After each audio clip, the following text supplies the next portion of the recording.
makan untuk tidak ada fungsinya gitu. Jadi nothing.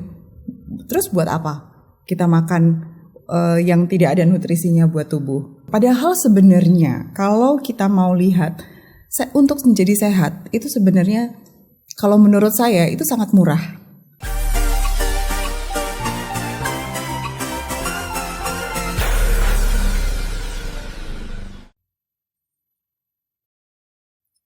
Ya, sudah bersama saya di sini Dr. Fani Imanuddin. Selamat datang, Dokter.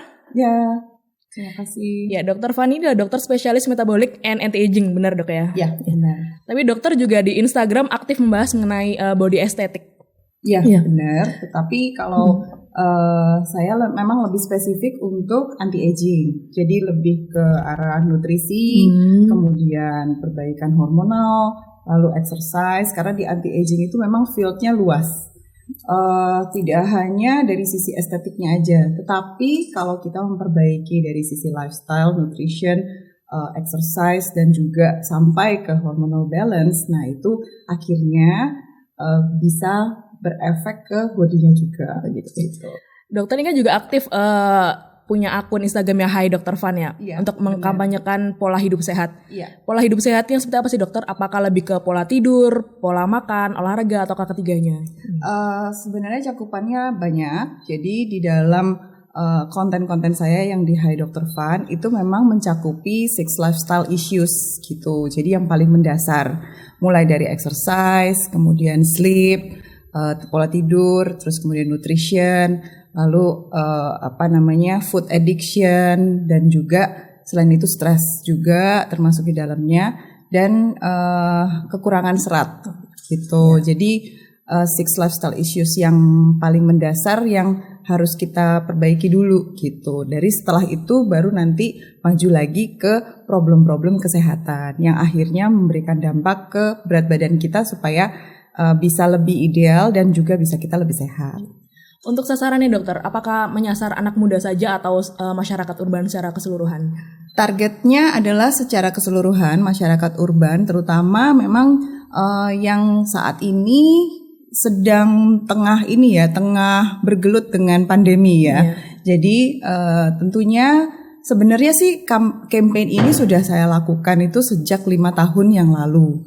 Sejak saya mendirikan klinik kesehatan juga yang memberikan edukasi dan juga memberikan manfaat pada orang yang lebih luas gitu. Nah, tetapi dengan konten yang ada di Hai Dr. Fan ini tujuannya saya ingin mencakupi dari sisi tidak hanya masyarakat urban aja, tapi juga dari sisi parenting gitu.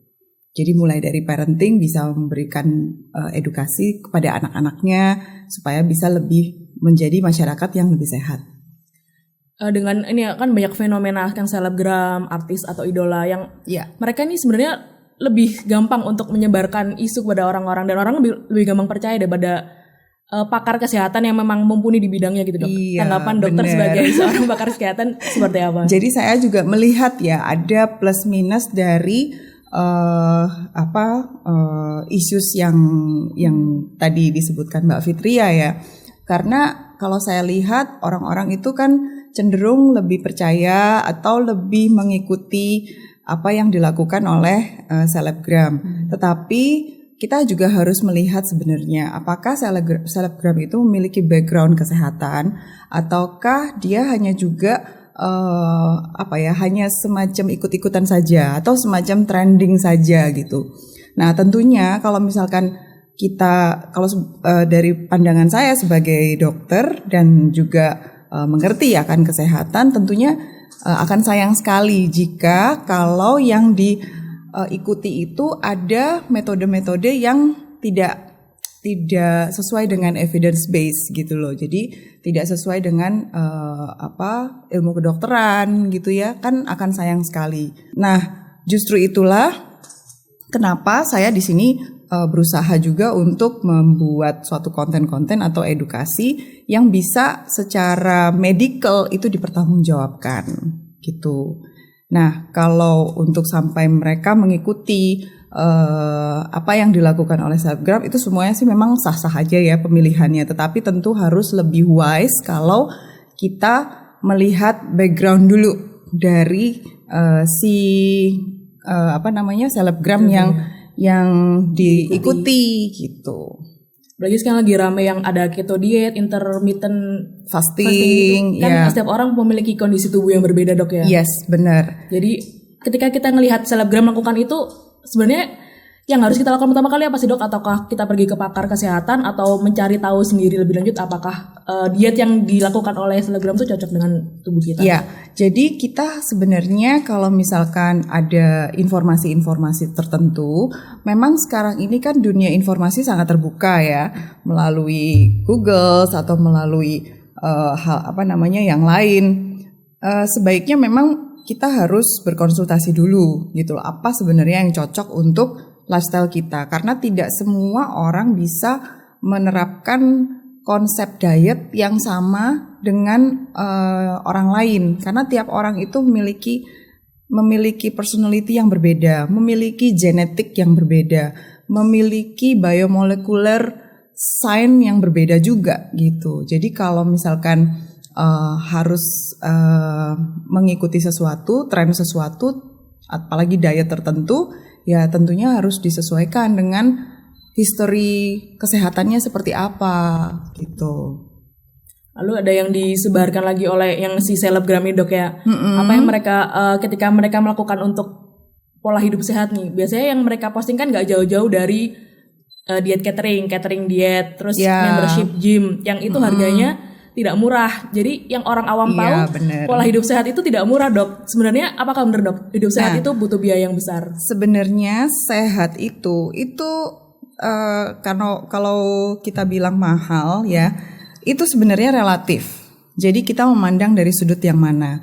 Akan mahal memang apabila kita tidak menyesuaikan dengan efek dari yang dihasilkan. Jadi contohnya memang sehat itu akan mahal kalau misalkan kita akhirnya memberikan penghasilan kita ditukar dengan biaya pengobatan, terus kemudian masuk ke rumah sakit, tentunya akan jauh lebih mahal, ya kan? Nah, sehat itu juga bisa mahal apabila kita menukarkan waktu kita, karena waktu itu kan nggak akan kembali. Ya pasti jadinya kalau orang bilang kan dulu time is money ya, memang bener loh, time is money. Jadi kalau kita memikirkan sehat itu mahal ya memang pasti mahal kalau ya itu tadi. Terus kemudian mahal apabila kita mengkonsumsi suplemen-suplemen yang mahal yang kita belum tentu pasti harus mengkonsumsinya. Ya, jadi cuman asal dengar pabrik obat ini mengeluarkan suplemen ini atau kan semua marketing kan banyak banget ya. Jadi marketing dari ini mengeluarkan produk ini yang menunjukkan produk ini nanti hasilnya akan menjadi kolesterolnya lebih bagus dan lain-lain gitu. Tapi akhirnya dengan konsep multi level gitu ya. Nah, itu akhirnya juga mahal karena tidak sedikit produk-produk yang ditawarkan, terutama yang masuk ke saya juga, itu nilai-nilainya sangat tinggi gitu. Padahal sebenarnya kalau kita mau lihat untuk menjadi sehat itu sebenarnya kalau menurut saya itu sangat murah gitu. Karena tergantung juga dari lifestyle yang kita lakukan. Dan yang selama ini yang berusaha saya komunikasikan melalui konten-konten yang saya lakukan, itu sehat itu adalah sangat-sangat murah. Karena dengan olahraga yang minim equipment itu kita bisa lebih sehat. Contohnya dengan berlari atau berjalan pagi, tetapi rutin dan konsisten. Nah, itu juga akan menghasilkan kesehatan yang lebih baik gitu, lebih optimal. Nah, belum lagi dengan pola nutrisi.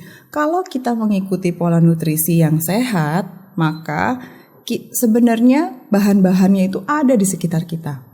Jadi kita dari lokal, tidak harus kita memiliki catering yang mahal.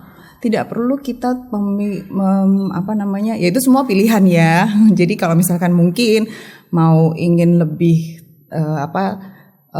lebih yakin, terus kemudian pilihan-pilihan bahannya lebih berkualitas, ya tentunya pasti akan memilih ke arah sana.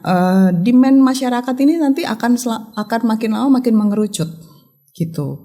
Jadi sebenarnya semua lifestyle itu bisa diterapkan untuk menjadi murah ataupun sedang ataupun menjadi mahal, itu tergantung dari lifestyle masing-masing. Dan disesuaikan aja dengan kantong ya dok ya? Ya, disesuaikan dengan budgetnya. Jadi kalau misalkan mampu budgetnya sekian gitu, it's okay, bisa juga dilakukan.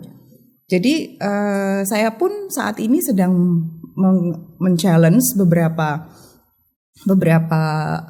bukan selebgram sih, jadi beberapa sahabat yang mereka sebenarnya tuh pengen kurus gitu, tapi saya ingin juga mereka tidak sampai mengeluarkan biaya yang cukup besar, seperti harus biaya gym. Kadang-kadang mereka pun beli membership gitu ya, membership di gym tapi nggak dipakai akhirnya, karena kurang mungkin ya motivasinya. Ya itu jadi sangat tergantung sekali. Kalau misalkan kita bisa memberikan motivasi dan bisa memberikan semacam life coaching terhadap mereka, akan jauh lebih baik sih sebenarnya. Gitu. Lalu dok, orang kan pola makan ini termasuk salah satu poin penting ya untuk mengedepankan pola hidup sehat. Tapi orang-orang sering kayak skip sarapan, lalu gizinya tidak seimbang. Benar. Pola makan tuh efeknya seberapa besar sih untuk tubuh? Kurang lebih 70-80%. Besar berarti? Iya, sangat besar. Jadi untuk pola makan sendiri itu karena kan memang kalau orang-orang dulu itu mereka kan berburu ya untuk mendapatkan makanan. Kalau sekarang kan sebenarnya udah zaman lebih gampang. Semuanya serba instan gitu. Dan semuanya gampang, asalkan tinggal kita memiliki knowledge dan kita memiliki pengetahuan yang cukup untuk tahu apa jenis makanan yang harus kita konsumsi gitu. Jadi mungkin biasanya pola makan yang sehat, kita kan sudah diatur ya, jam metabolisme kita itu adalah 3 kali untuk porsi makan. Jadi sebenarnya 3 kali ini itu adalah untuk cover kebutuhan tubuh kita secara basal dulu. Secara basal, lalu kalau kita memiliki aktivitas tambahan, tentunya berarti kita harus menambahkan nutrisi di dalamnya. Karena tubuh itu tidak mengenal yang namanya makanan tertentu, tapi dia mengenalnya adalah nutrisinya. Jadi berarti kalau kita saat pemilihan makanan, otomatis kita harus memperhatikan komposisi nutrisi yang terkandung di dalamnya. Apakah fibernya sudah tercukupi? Apakah protein, karbohidrat, lemak sudah tercukupi semuanya? Nah, itu yang harus kita planningkan gitu loh. Jadi dari mulai saat makan pagi, terus kemudian makan siang dan makan malam, ya itu semuanya harus diperhitungkan kebutuhan kalorinya seberapa. Apalagi sekarang udah banyak aplikasi penghitung kalori makanan. Benar, lebih mudah, gitu, ya disesuaikan dengan usia, disesuaikan dengan aktivitas, terus tergantung juga dari pria ataupun wanita, kayak gitu. Kalau sekarang kan kalau saya sih tidak terlalu berdasarkan golongan darah ya. Kalau saya sih sangat tergantung dari tipikal tubuh seseorang, body morphic seseorang, karena ada body morphic 3 ya, ectomorph, endomorph dan mesomorph gitu. Jadi kalau tergantung dari tipikal body morphicnya itu gitu, body morfologinya. Dan kalau yang sekarang yang lebih beyond on teknologi itu secara genetik. Jadi secara genetik kita juga sekarang udah bisa tahu gitu loh, nutrisi apa-apa saja yang harus kita masukkan untuk tubuh kita yang terbaik, karena tiap orang genetiknya berbeda gitu. Mungkin Mbak Fitria mungkin sensitif terhadap kopi, kalau saya mungkin tidak terlalu sensitif terhadap kopi. Itu suatu perbedaan yang sudah mencolok gitu. Ada orang yang gampang gemuk, makan sedikit langsung gemuk. Ada orang yang makan banyak tapi tetap kurus. Nah, itu juga sangat tergantung dari genetik dan juga biomolecular sign-nya. Gitu.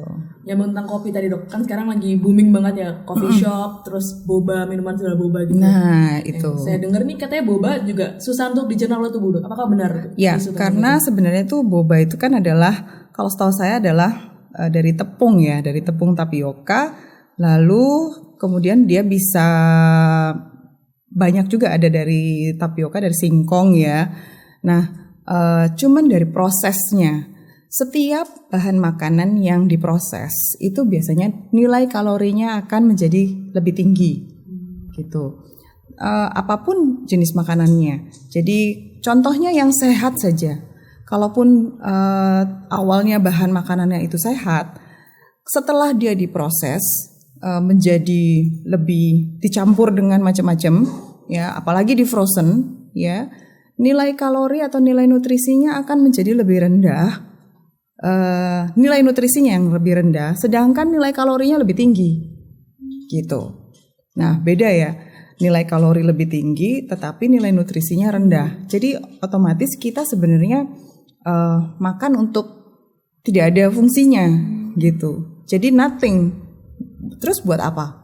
Kita makan yang tidak ada nutrisinya buat tubuh, ya kan? Akhirnya ditumpuk di dalam pencernaan kita, akan sulit untuk dicerna, dan pencernaan kita akan lebih gampang teriritasi, gitu. Berarti kan kita akan menyusahkan sebenarnya, menyusahkan diri sendiri gitu. Dan itu kalau ditumpuk terus-menerus akan terjadi yang namanya leaky gut syndrome. Jadi pencernaan kita akan teriritasi secara terus-menerus dan terjadi yang namanya leaky gut syndrome, dan itu yang akan banyak sekali menimbulkan penyakit juga.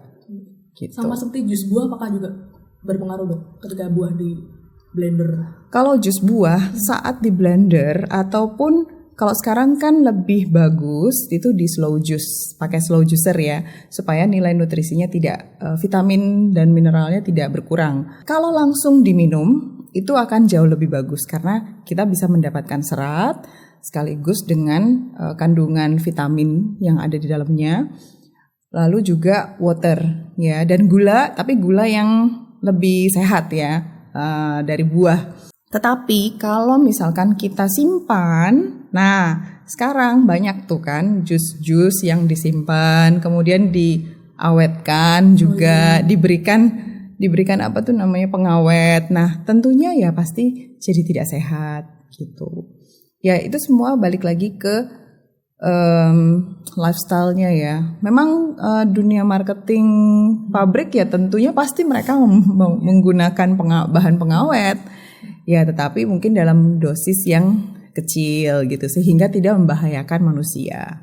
Seperti itu. Tapi kalau kita, alangkah lebih baiknya ya kita mendapatkan nutrisi yang fresh. Jadi misalkan dari buah, ya udah berarti dari buah kita olah sedemikian rupa dengan proses yang singkat ya, supaya nantinya langsung dikonsumsi gitu. Lebih baik yang fresh. Ya, kalau yang lebih bagus lagi dikunyah, gitu. Karena kalau dikunyah akan mengaktifkan enzim pencernaan kita. Jadi enzim pencernaan kita juga akan lebih baik lagi gitu. Dan sebenarnya diet dengan pola hidup sehat itu sama atau enggak sih? Kalau saya sih tidak mengenal, bukan ya, maksudnya saya tidak ingin kata-kata diet ya ada di dalam ranah yang saya bangun ya, karena diet itu berarti kan kita makannya kayak seperti dibatasi gitu. Sebenarnya istilah diet itu adalah pola makan sih sebenarnya. Nah, kalau kita mungkin lebih enak untuk disebut dengan pola makan saja gitu. Jadi pola makannya menjadi lebih sehat seperti itu. Kalau diet itu kadang-kadang ini diet, ini macam-macam diet yang ada. Tertekan gitu. Jadi terkesannya kayaknya aku harus batasin ini, batasin itu gitu. Padahal sebenarnya kalau kita pola diet yang tepat itu kita makan, tapi kita pemilihan makanannya yang sehat, tentu pastinya akan jauh lebih baik buat tubuh kita. Ya dok, kalau untuk Sobat Times yang mungkin ingin konsultasi ke Dokter Fani, bisa menghubungi kemana? Bisa langsung ke admin @Dr. Fan, dan juga bisa mungkin lebih spesifik ke klinik juga. Ya, saya bekerja kebetulan di Miracle Clinic, di Miracle Body Aesthetic Center. Nah, nanti di sana juga bisa kita melakukan pengukuran body composition yang lebih detail untuk tahu seberapa kadar fat kita, kadar visceral fatnya, kemudian kadar ototnya, dan juga goals untuk mencapai berat badan yang ideal seperti apa gitu. Tapi kalau untuk mungkin untuk kesehatan yang lebih ingin lebih spesifik, nah itu nanti bisa langsung di DM aja ke akun Instagramnya @Dr. Fan. Ya. Terakhir nih dok, ada pesan nggak untuk Sobat Times yang mungkin ingin memulai menerapkan pola hidup sehat? Ya,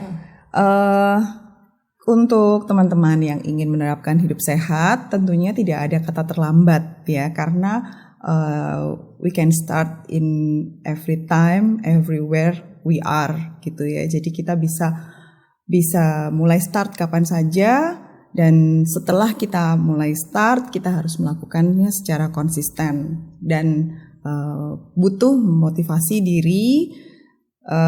Tentunya harus bisa memberikan inspirasi kepada orang lain karena waktu tidak akan kembali, dan hidup sehat adalah aset juga untuk kita di masa yang akan datang. Terima kasih dokter sudah mau berbagi ilmunya di sini. Sama-sama Mbak Fitria. Untuk Sobat Times yang mungkin ingin memulai menerapkan pola hidup sehat, jangan ragu, hidup sehat itu tidak mahal. Tidak harus dengan ikut catering mahal, membership gym, banyak kegiatan atau opsi yang bisa kalian lakukan mulai dari rumah. Tetap jaga kesehatan, pakai masker, cuci tangan, dan tetap jaga jarak. Saya Fitria, terima kasih. Thank you.